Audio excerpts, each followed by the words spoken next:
Hello guys! Luto muna ako ngayon ng aming ulam sa tanghalian. Bali nagluto ako ng adobong sitaw.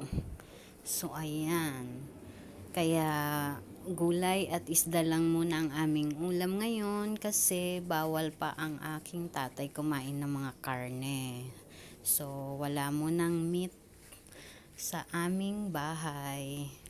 Bawal muna kaming magluto ng mga karne para hindi naman makakain ang tatay namin kasi binawalan siya ng doktor.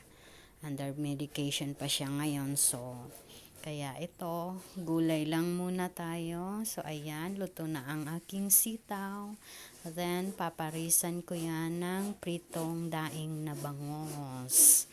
Kaya ayan, let's eat na mga Mamshi, tara na, kainan na.